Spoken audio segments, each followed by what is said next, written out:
This is The Wheelhouse. I'm John Dankosky. We're talking about the week's news with Colin McEnroe, host of The Colin McEnroe Show on WNPR. Howdy, Colin. Good morning, Mr. Dankosky. It's great to have you back so I don't have to host anymore. And I do have to just warn you, I have a slight touch of stemmer mania right now. So, and it is contagious. It's super contagious. We're going to try to find the vaccine to make sure that you don't spread that around. But it's good to be back, indeed. We're also joined today by Keith Fanoff.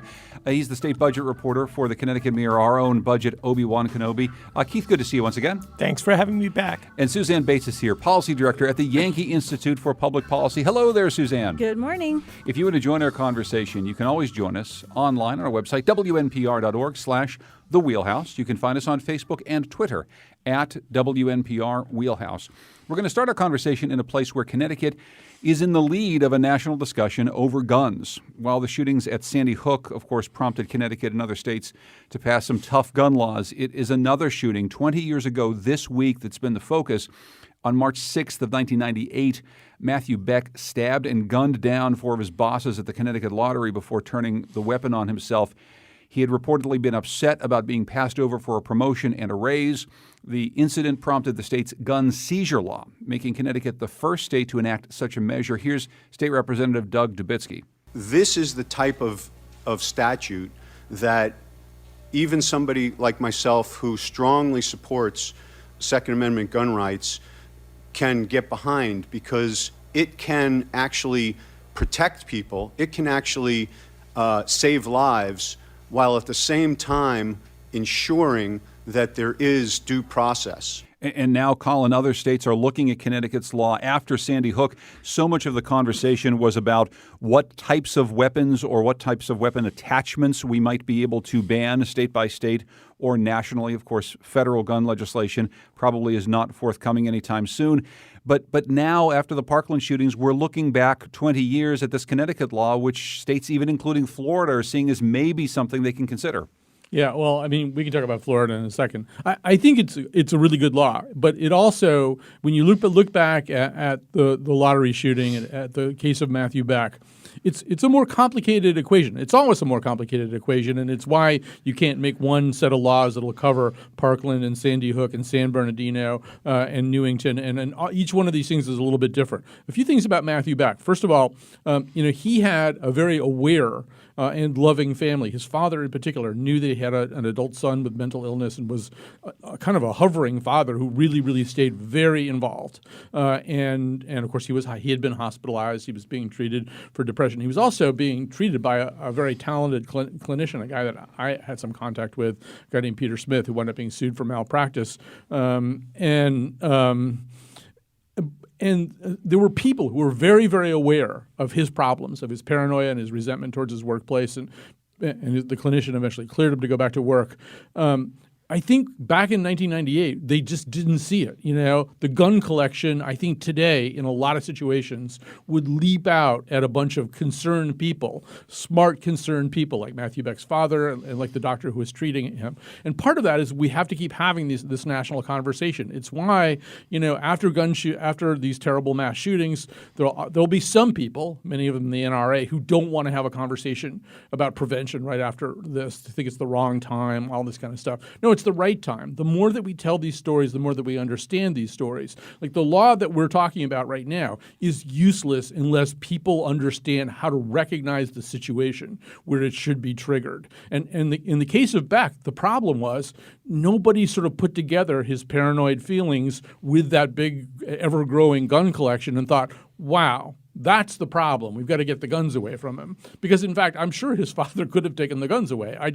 I think we need to keep having the conversations and understanding one another better. That's as big a part of it as the laws we pass. Yeah, understanding people a little bit better, Keith. This gets to the heart of a lot of the conversations that happen after every mass shooting, where there's one corner that heads toward let's try to figure out how to pass more gun control legislation, and the other corner always seems to be about mental health and how we can identify people who may have problems and who shouldn't have guns. Maybe this is a place where these two things come together a bit. And I think you just nailed it, John, that the problem with, partisan politics is we try to take a situation where something could be complementary and present it as either or. You'll still hear people say, well, listen, if we were If we were so focused about really stemming gun violence, why are we still siphoning money out of our mental health programs? And one becomes an excuse not to deal with the other.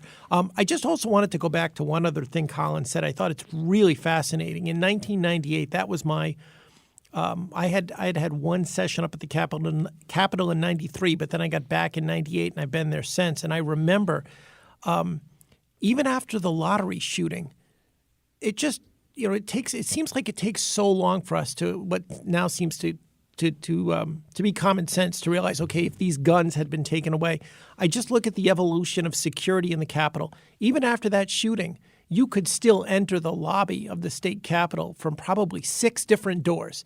I mean, people used to go through the legislative office building in the Capitol like pedestrian traffic. It was a faster way to cut, through to Bushnell Park. And it would take even 3 more years till after 9/11 before somebody would say, maybe we don't want to have all these doors open, during all business hours and have some with guards at them. It's amazing some of the common sense things that just it takes a while to register. It really was a different world. Suzanne, what are some of your thoughts? So I have a lot of thoughts about all of these things. As a mom, dropping my kids off at school the day after something like the Parkland shooting and seeing a police car sitting outside your child's elementary school, it's, I want my kids to be safe when they go to school. And so what will make them safer? And some of the gun laws that are being proposed, I don't think will. But things like this, I think, will make them safer. So I'm very much interested in what are solutions to the problem. And I think sometimes we rush to the gun argument. And I think we should have that conversation for sure. But I also think there are other conversations that we don't have because we rush to the gun argument. Like school security, my oldest child went to school in New York City, and there was a guard at every door.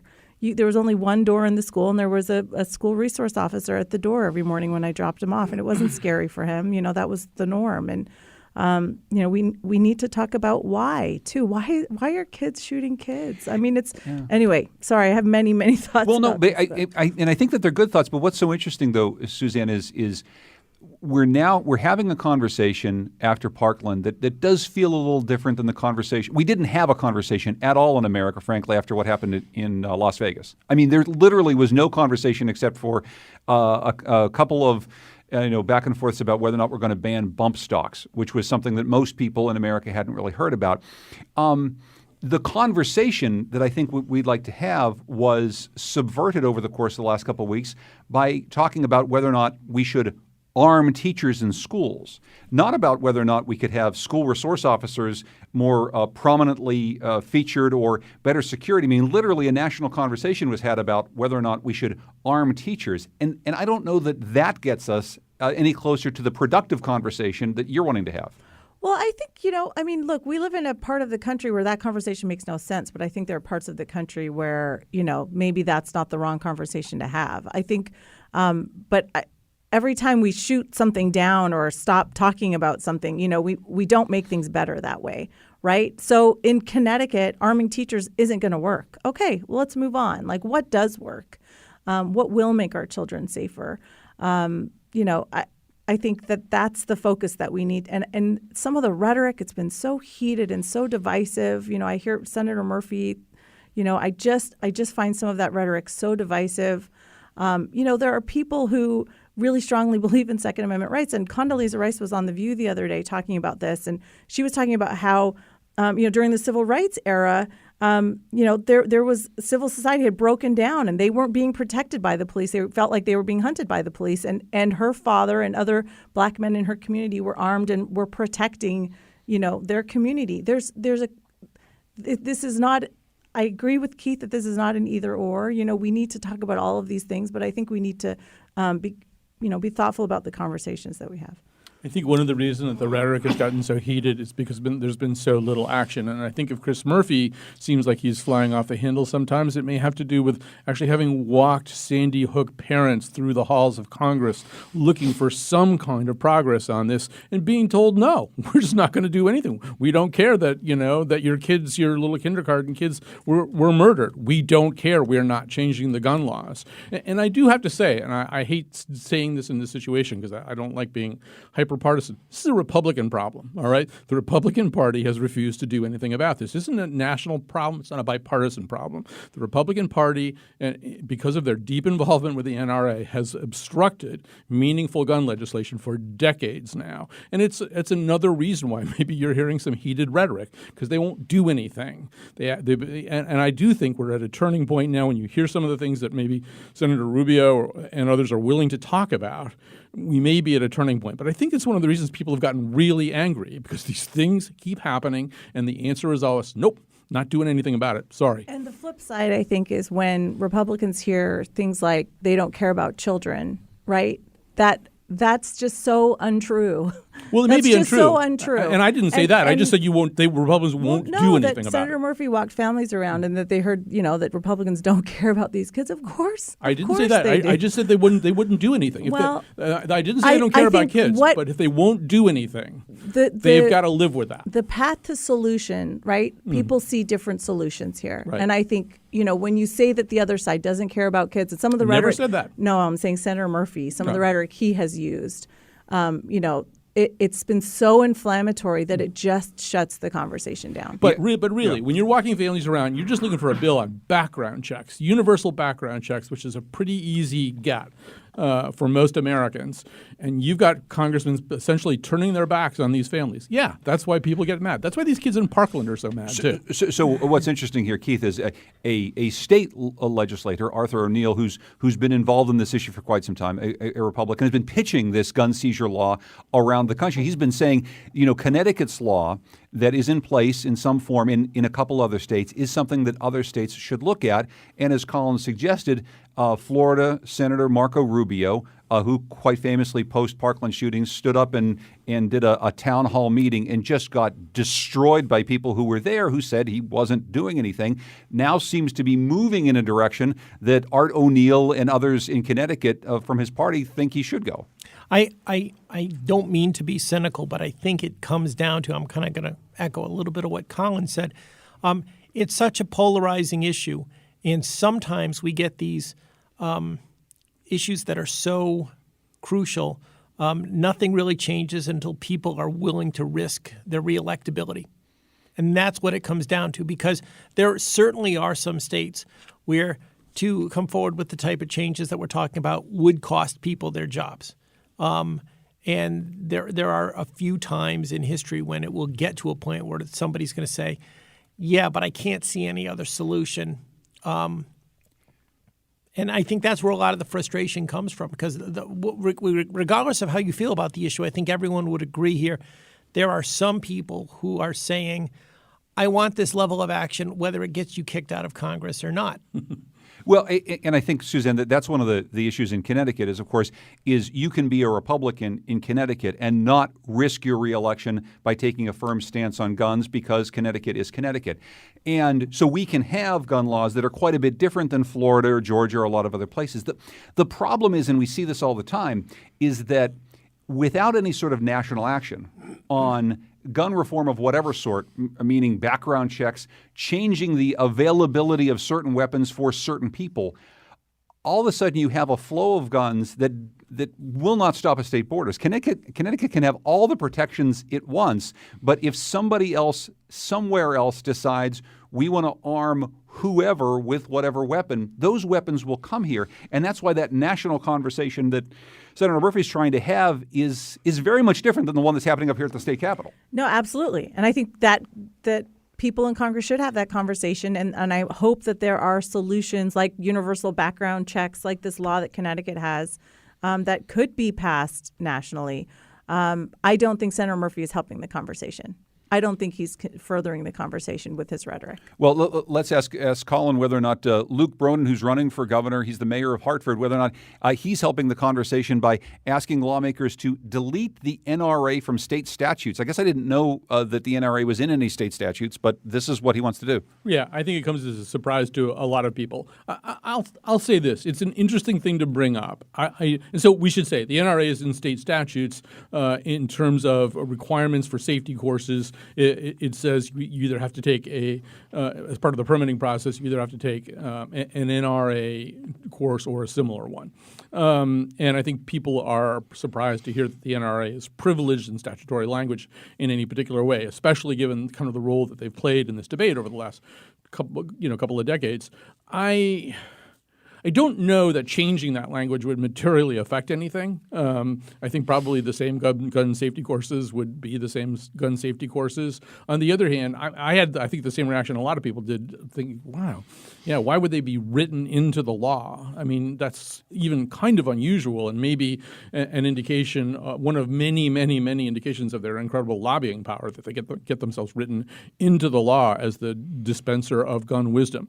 I don't think Governor Malloy helped things very much by calling them a terrorist organization. There's 5 million of them. A lot of them are perfectly nice, law-abiding gun owners. I mean, you can't judge them all by Wayne. But isn't that what Suzanne's talking about, Colin? I mean, you just said maybe Governor Malloy isn't helping the issue. She's saying maybe Senator Murphy with his rhetoric isn't helping the issue. I mean, is that part of what the point she's trying to make? I think there's two different things. I mean, I think name calling and calling them a terrorist organization, I just don't think I don't think that flies. I mean, it's fine for Michael Moore to say it. I don't think governors should say something like that because it does.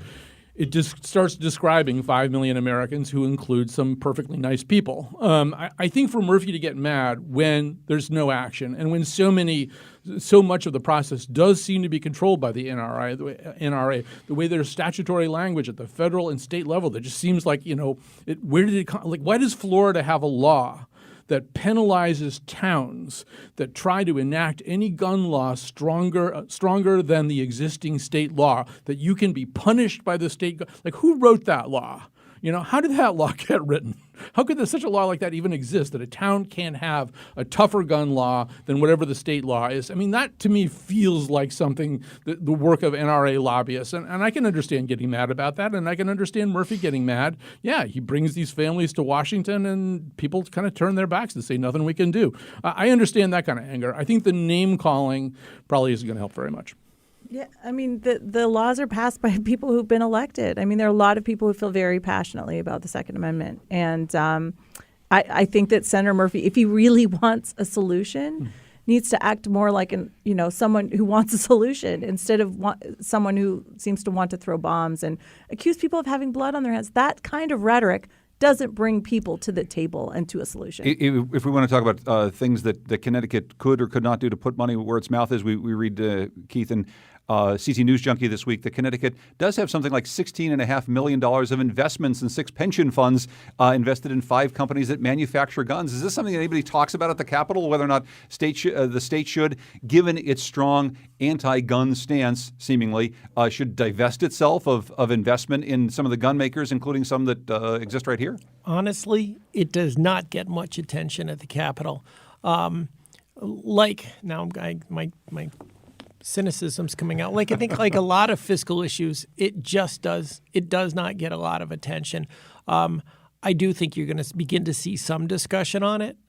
But no, I wish I could give you a better answer than no, most people are not really paying close attention to that. One thing we could say about this is physician heal thyself. I mean, anybody who has a 401k or a SEP or an IRA that has stock funds in it, unless you have specifically worked with some kind of broker who is guaranteeing clean hands, there's a pretty good chance that if you have invested IRA or any kind of retirement savings, you probably own some gun stocks too.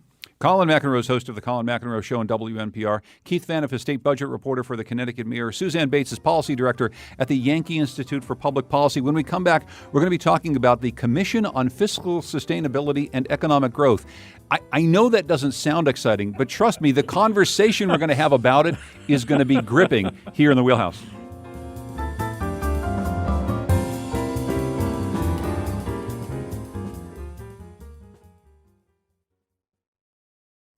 This is The Wheelhouse. I'm John Dankosky. You can always join our conversation on our website, wnpr.org/The Wheelhouse.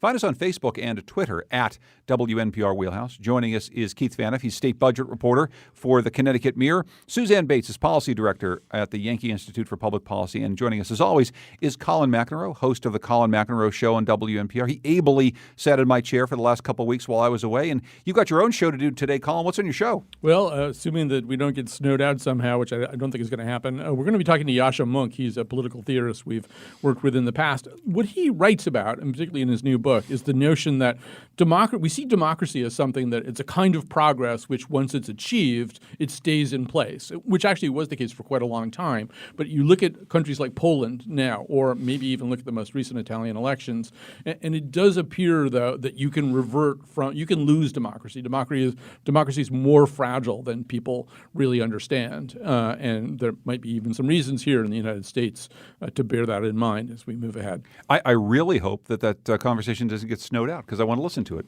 maybe by the fire with a cup of hot chocolate. Colin McEnroe Show this afternoon at 1 o'clock on WNPR. By putting our heads together as commission members, we've coalesced around a set of proposals which, taken together, and only if taken together, put Connecticut on track to sustainably balanced budgets and faster economic growth as called for in the law. In sum, the Commission's recommendations can change the course of Connecticut's future. So that's Jim Smith. He's co-chair of the Commission on Fiscal Sustainability and Economic Growth, talking about the Commission's recommendations to right the ship of state. There's a whole bunch of stuff in their plan. I'll turn to Keith Faniff first to just maybe give us a couple highlights. I mean, what are some of the things that this commission says that the state should do, first of all? John, if you look at it at first, it's kind of like an octopus. There are a lot of flashy waving arms that get your attention. And if you kind of burrow down to the core of it, and that's not to say the other parts aren't worth mentioning, but probably the key to it is a redistribution of the tax burden off the income tax onto the sales tax primarily, the corporation tax, and indirectly onto the property tax, because it talks about cutting about $1 billion out of state spending in a budget that everyone agrees is largely strapped with fixed costs.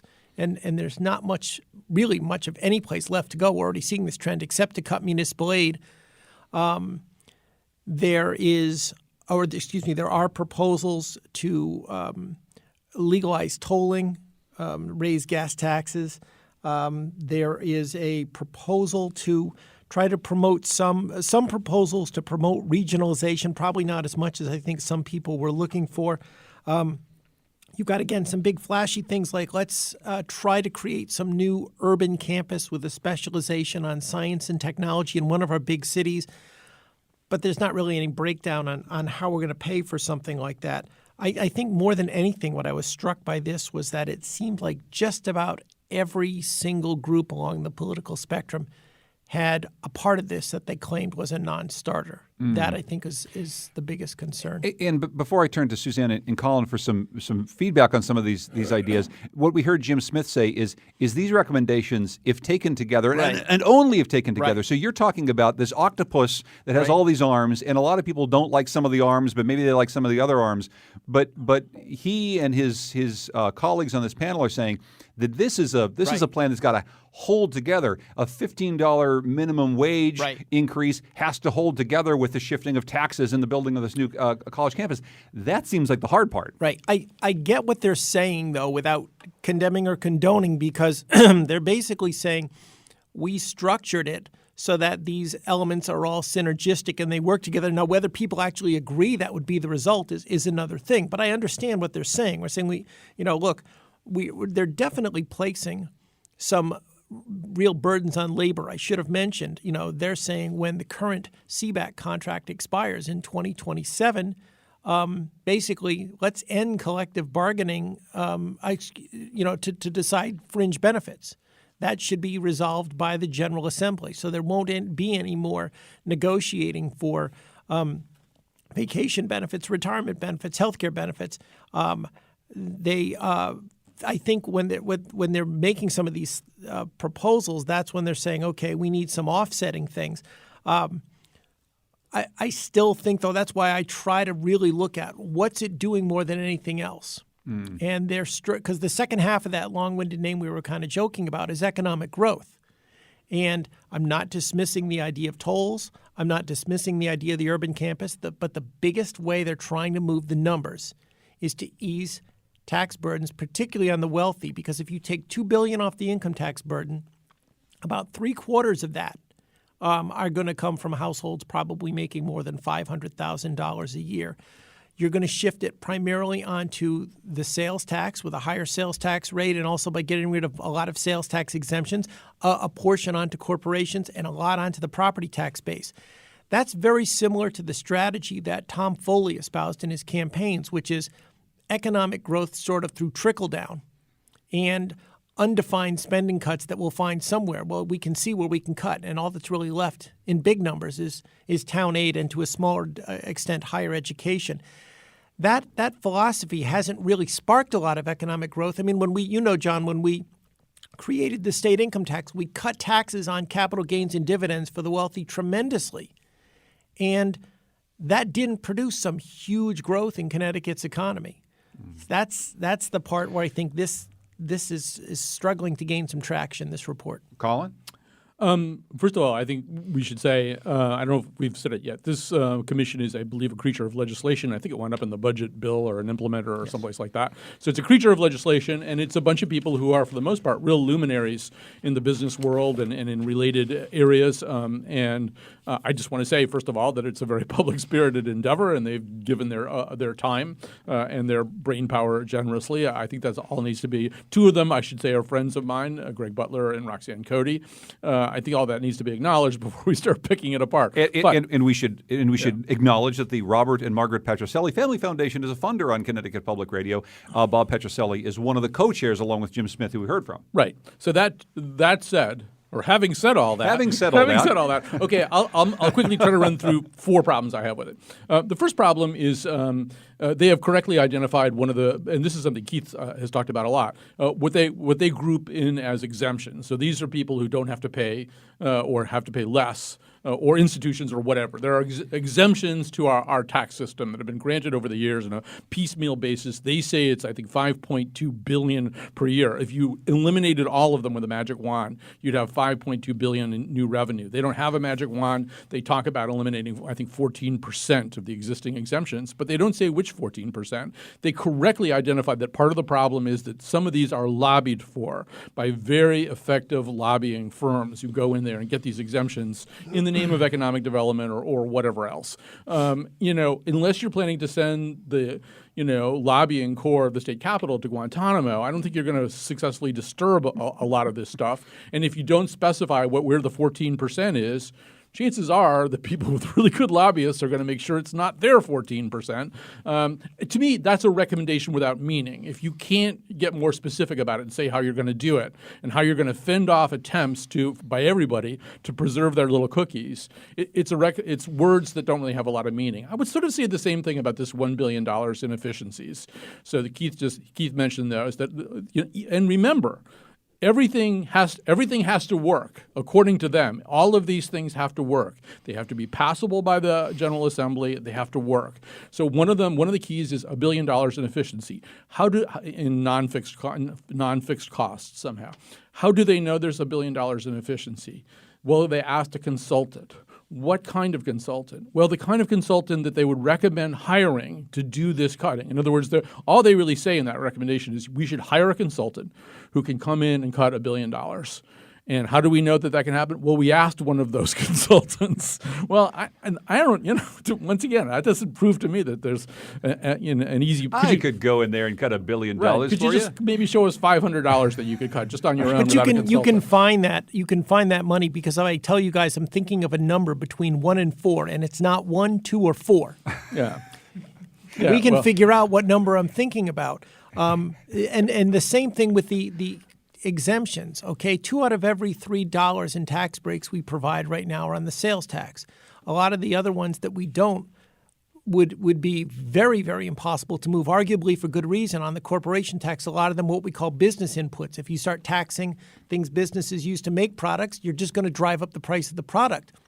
So we can see where it's going to go. You've got to look a little deeper, but it's there, both with the $1 billion in undefined cuts and with the tax exemptions. So, I mean, I heard a lot of conservatives who are frustrated because they were saying to me, okay, where is the recommendation for a new Tier 2 for teachers?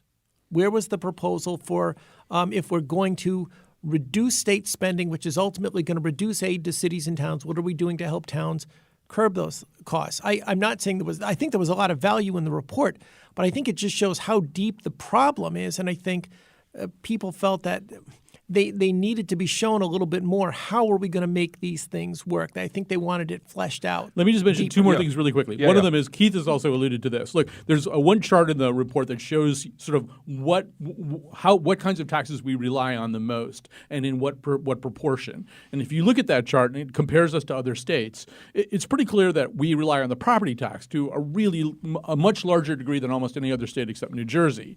So, and they really don't really do anything to address the property tax in there, and their biggest idea for some kind of revenue source other than property tax is, if I understand it correctly, municipal sales taxes. So think about Hartford, which has kind of a crushing property tax burden. They do have an interesting proposal for what they call SILAT, which would be different from PILAT, but it would be service charges for nonprofit, non-tax generating properties in cities like Hartford. But basically their other idea is that it would cost more money to buy stuff in Hartford. Like Hartford doesn't already have enough problems. They should have their own municipal sales tax so that doing business in Hartford becomes even more expensive. So I think property tax is a huge problem, and they kind of didn't really touch it. And as Keith is suggesting, some of our property tax burden might grow as a result of some of these efficiencies they find at the state level. And very quickly, also at the urban level, they're in love with CRDA, which is the Capital Region Development Authority. It's been many things over its many decades of existence, but it's a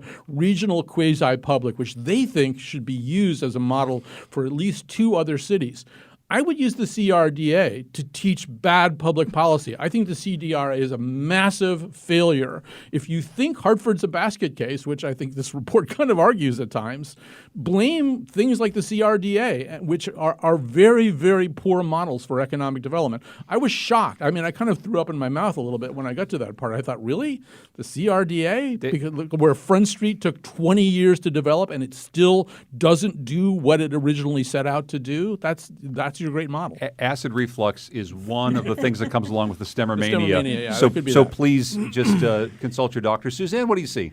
So I think it's great that they're trying to come up with a grand bargain, because clearly, I mean, look, one of the things it says in the report is, as they started to dig through, how bad are things in Connecticut, they knew things were bad, but all of them came away feeling much worse about how things were in Connecticut than they went in. And we need some kind of big picture, big grand bargain to get things moving again in Connecticut. And yeah, of course, there are people who want to peel back, every little thing. And I don't like everything in this report. I mean, there's, I think the $15 minimum wage would not lead to economic growth. So I think that, there are things that I have concerns about, but we need to do something. And I have to push back a little bit on this idea that the labor reform in there is a lot. I mean, the labor reform is small, but really, if you want to get at what's causing some of our property tax growth, binding arbitration is huge. And they do suggest some small changes to binding arbitration. I mean, our neighbor to the north, Massachusetts, just took healthcare out of binding arbitration for municipalities. And here we have one of the most expansive binding arbitration laws in the country, and in our region. In a union-friendly region, we are an outlier on this issue. And it is, I mean, talk about what's causing our property taxes to explode. I mean, this is the culprit. And, we have to get at that law. And so they make some small changes. I think the other thing that I really saw is how much the legislature locked up when they agreed to the benefits package, that we sometimes call CBAC, but it's, it was the sort of state employees benefits package last summer. When they locked that thing up, they made it very difficult for anybody who wants to do reforms. I mean, the 2019 budget session is going to be awful. It's going to be awful because there are so few places that lawmakers can go to make changes. And I think you saw some of that frustration even in this this commission and this report. I didn't have a particular problem with the labor stuff that was in here. As you know, you and I agree more about that than people might guess.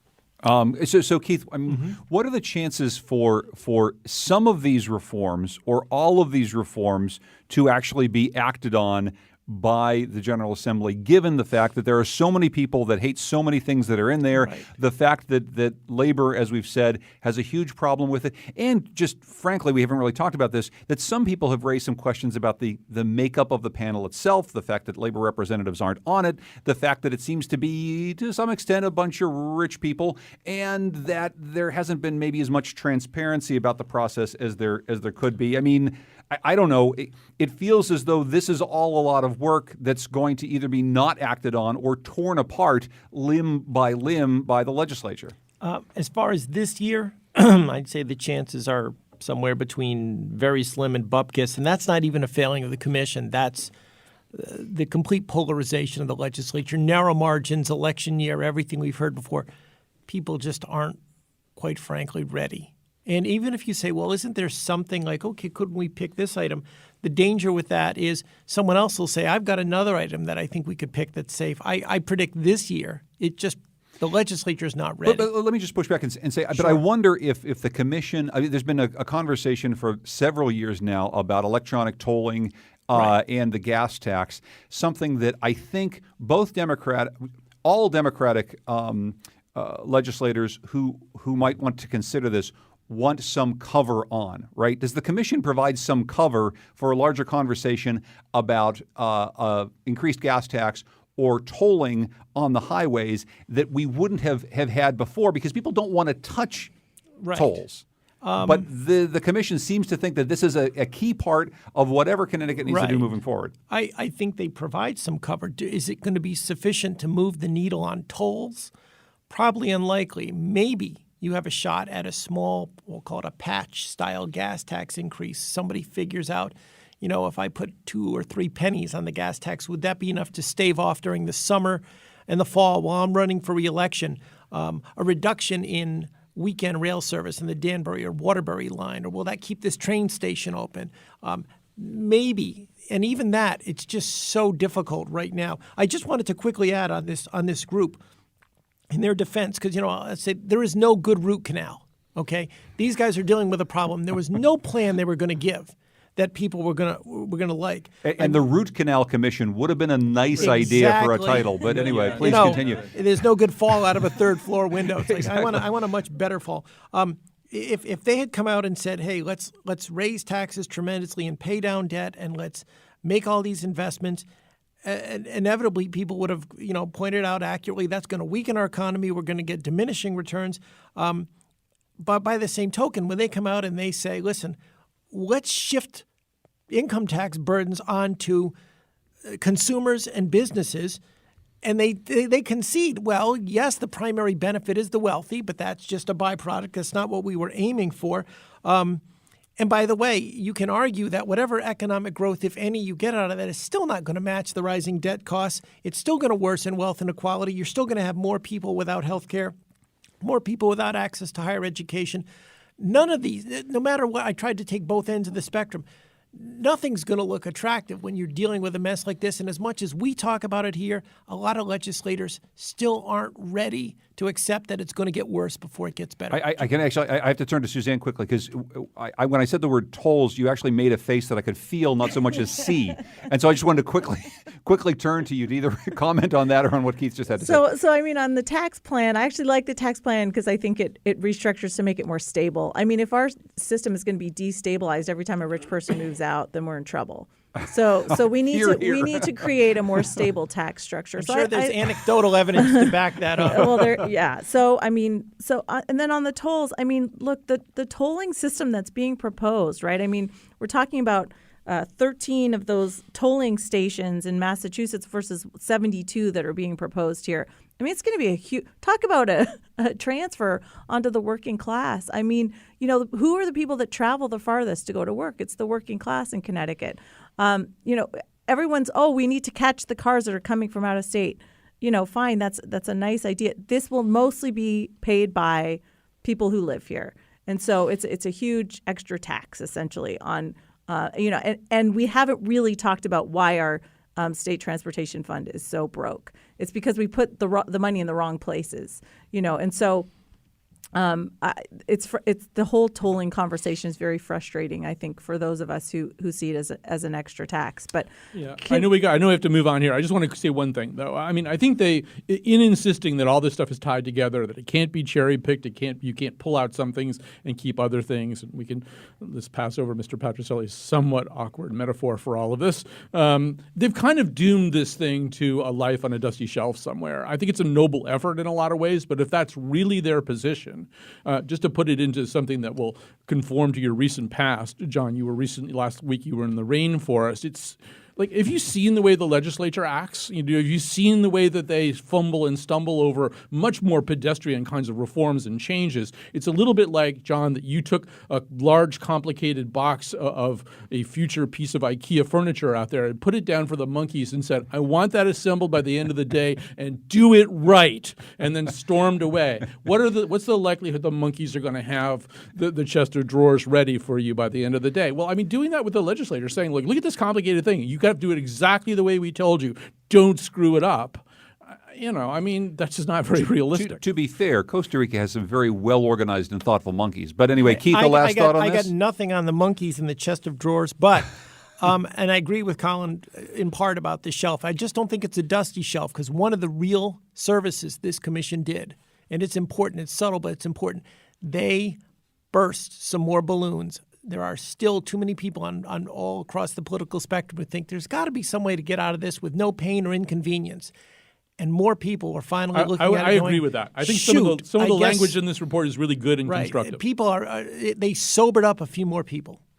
Oh, okay. Sober at the Capitol. This sounds good. Keith Vann of State Budget Reporter. Let's not go too far. Sober monkeys are important. Suzanne Bates, Policy Director of the Yankee Institute for Public Policy, and our own Colin McEnroe. We're going to come back in just a minute here on the Wheelhouse.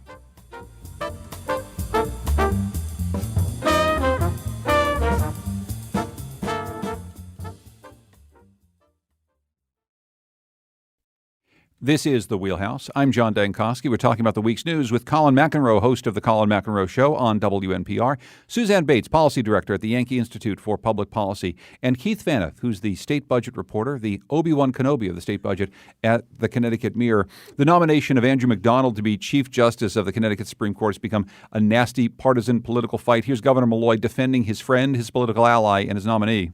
The justice proved himself worthy of this position over 13 hours of testimony where he explained law to non-lawyers, where he explained precedent to those who might not otherwise understand it. I thought he answered every question. And quite frankly, I think people came to the hearing having already decided they weren't going to support him. Okay, so Colin McEnroe, I know that you've talked about this a little bit already on the Wheelhouse in my absence. I mean, what is happening here with Andrew McDonald and legislators at the state capitol? Well, I will give you my interpretation of it, and some of this. Also, I had a rather interesting interview with Len Fasano, the Republican leader of the Senate, on Monday as well. In a better world, Governor Malloy might have understood that he has kind of a popularity problem, that Andrew McDonald is very closely linked to him, that he has already managed to do something very nice for Andrew McDonald by making him a justice of the Supreme Court with no prior judicial experience, and maybe leave it at that, and maybe pick somebody else, and maybe Richard Robinson would be the nominee, and we wouldn't be having these conversations. But that's not what he did. And we have to live with the situation that we have. Now, I basically think what has happened here is mostly about numbers. I think the Republicans have the numbers to create trouble right now, and so they're doing it. They have lots of reasons for doing it. I think very few of them have to do with jurisprudence. A lot of them have to do with score settling and, as I say, irritation at Malloy and maybe a feeling that he's trying to do a power play where in the last days of his time he can appoint somebody who will be Chief Justice for 8 years. The problem is that when you make something like this political, and that's what's happened right now, everybody's worst instincts are going to come out, and they're already coming out.